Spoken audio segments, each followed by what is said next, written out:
Ito po yung ating latest satellite animation. And as of 4 in the afternoon ay huling namataan yung mata nitong si Bagyong Aghon, 155 kilometers po sa silangan ng Kasiguran sa Aurora. So taglay pa rin ito ang maximum sustained winds na 140 kilometers per hour malapit dun sa kanyang mata at may gustiness hanggang 170 kilometers per hour. At mabagal pa rin po ito na kumikilos, 10 kilometers per hour lamang east-northeast habang nasa may silangan po ng Northern Luzon. Basta rin sa ating latest satellite animation, unti-unti nang ini-enhance nito yung ating southwesterly wind flow o yung mamasamasang hangin po galing dito sa may Timog Kanluran at ibig sabihin yan meron tayong mararanasan mga pag-ulan in many areas dito sa may Western Visayas, Zamboanga Peninsula, Mimaropa ngayong hapon hanggang bukas ng madaling araw. And based na rin po sa ating latest satellite animation, wala tayong mga cloud clusters maliban na lamang dito na posibleng maging isang low pressure area or panibagong bagyo sa mga susunod po na araw. Ito naman po yung latest track ng Pag-asa regarding dito kay Typhoon Aghon. Kahapon po ng umaga, kung mapapansin po nila, halos na natili lamang siya dun sa may area po ng Quezon Province, yung kanyang sentro, dahil ito yung time kung saan magkakaroon siya ng pagliko or pag-recurve na tinatawag. Kaya medyo nadamihan po yung ulan na bumagsak dun sa may area po ng Calabarzon, lalo na sa may Quezon. And then afterwards, kumilos na siya pa northeastward, even though mabagal lamang po, dumaan dito sa may Polillo Island sa Quezon, hanggang sa nakarating po dito sa may eastern side, coastal waters po ng Aurora.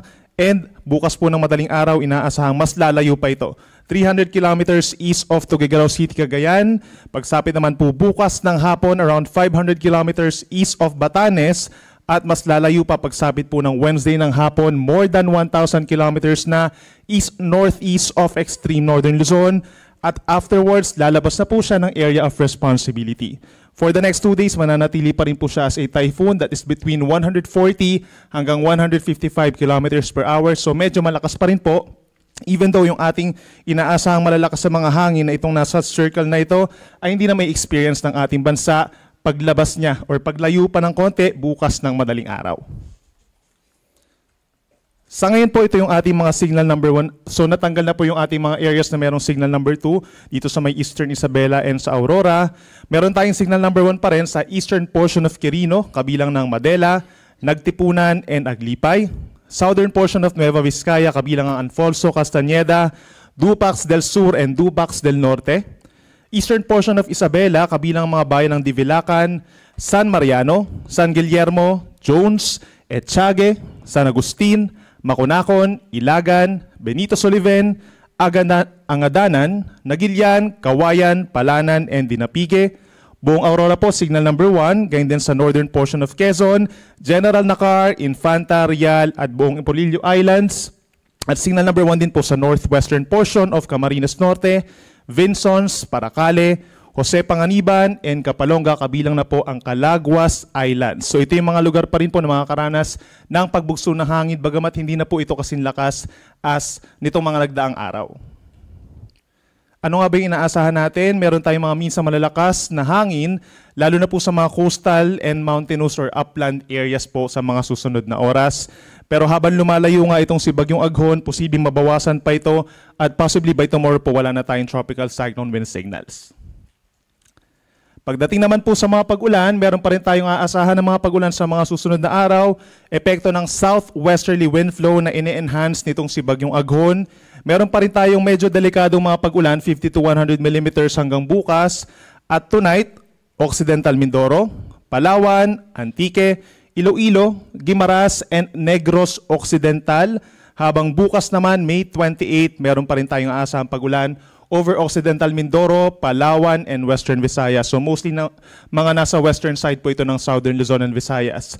For Metro Manila naman po, gayon din ang malaking bahagi ng Luzon, ay makakaranas pa rin po tayo ng kalat-kalat na ulan, lalo na po sa hapon hanggang sa gabi sa mga susunod po na araw. May epekto rin yung southwest wind flow, kaya pinakamatataas yung tsansa ng ulan dito sa Zambales, Bataan, Ilocos Region, Cavite, Batangas, Metro Manila, at doon pa rin po sa mga areas na western side ng Southern Luzon and Visayas.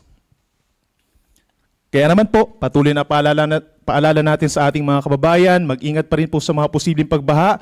Yung pag-apaw ng ating mga ilog, possible pa rin po, no, dahil patuloy yung mga pag-ulan. At yung landslides, nandyan pa rin po yung banta lalo na po sa mga mountainous areas or bulubundukin na lugar.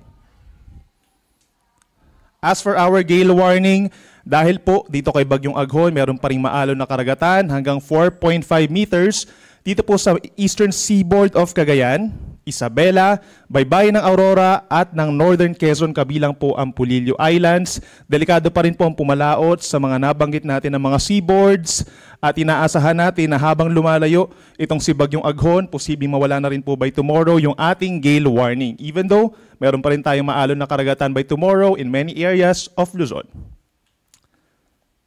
To sum it up, inaasahan po natin na kikilos pahilagang silangan or northeastward itong si Bagyong Aghon sa susunod po na 2 araw habang nandito sa may Philippine Sea hanggang sa makalabas siya ng ating area of responsibility pagsapit po ng Wednesday ng hapon. Pwede po siyang humina habang siya ipapalabas, but for the next 2 days, mananatili siya sa typhoon na sa higit 140 kilometers per hour pa rin po, pero pupunta siya dun sa may area po na medyo malamig na ang karagatan, kaya pwede siyang humina muli as a severe tropical storm. Yan muna latest mula dito sa weather forecasting po na Pag-asa, pero meron po tayong presentation para sa ating mga dams with our hydrologist po, Sir Elmer Caringal.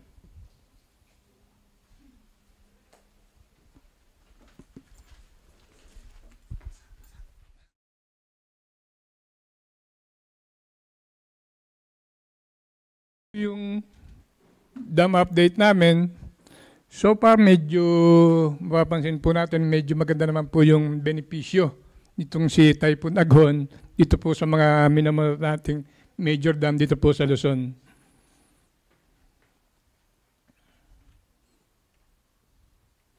Actually ito po yung yung dam natin as of today, but ito po ay yung nung alas 8 pa, ng umaga pa kanina. So mapapansin po natin, una ito pong Angat Dam, ito po yung dinaanan ng isa sa medyo nabiyayaan ng tubig ulan na dala po ni Aghon. Ang kanya pong present elevation as of 8 AM today is 179.79. Galing po siya sa 178.86 kahapon, so may bahagya po siyang pagtaas ng almost 1 meters. 0.93 meters po. So asahan po natin sa next day, tomorrow or sa makalawa, medyo continuous pa rin po yung pagtaas niya pero hindi na po siya ganitong kadami. Yung pong tubig ulan ng mga nasa bundok pa is unti-unti na po siyang bababa, papunta po ng reservoir nito pong Angat Dam. And Ipula Mesa, meron po din po siyang pagtaas, napapansin po natin dito. And ito naman po yung Ambuklaw, Binga, San Roque. Ito po yung nasa may bandang Northern Luzon. So napansin po natin yung Ambuklaw medyo parang nag-full generate sila, naging bumaba sila ng 0.42 and pumunta po sa Binga, sinalo po ng Binga. So yung Binga medyo tumas po siya ng 1.12 meters. Then medyo nakaklose ata po sila and ang San Roque kaya po siya negative. Ito po yung pinakababa ng 3 dam, yung Cascades Dam kung tawagin natin or series of dam. So Ambuklaw, Binga, and San Roque. Then yung San Roque yung nasa pinakababa. So medyo medyo bumaba po siya kasi nga po hindi po nag-generate ng kuryente, nag-full generation ang Binga. So naiipon po ang tubig dito sa Binga. And Pantabangan Dam, ito rin po yung isang major dam natin dito po sa Central Luzon. Nasa may bandang Nueva Ecija, medyo naanuhan din po siya na biyayaan ng konting pag-ulan nito pong ni Typhoon Aghon. So may bahagya po silang pagtaas ng 0.13 meters from 174.60. Kanina po umabot na po siya ng 174.63. So posible rin po sa mga susunod na araw, continuous pa rin po yung pagtaas niya. And Magat Dam, ito po yung nasa may bandang extreme northern Luzon, dito po sa Bela. So actually, ang bagyo is ngayon pa lang siya lumalapit sa vicinity ng Magat Dam. So hindi pa po siya ganong nabiyayaan or kung meron man is konti lang. So napapansin po natin, bumaba pa rin po siya. Yun po yung update ng mga dams natin. And meron pa po kaming mga in-issue ng flood advisory dito nga po sa Luzon. But i-update po namin siya mamaya mga 6 p.m. So medyo ito po yung ano pa namin kanina, advisory. Meron pa po tayo sa Region 6, Region 10 for necessary precautionary measure, din nga po itong SACAR for possible flash flood, and Region 3, 4A, and 4B to take appropriate action. Also in Region 4B, Region 2, Cagayan Valley for possible flash flood. And ito rin pa pala sa NCR, yung pong Pasig Marikina, meron din po tayong flood advisory. I-update po namin siya mamaya, mga 6. So ito lang muna po and marami pong salamat.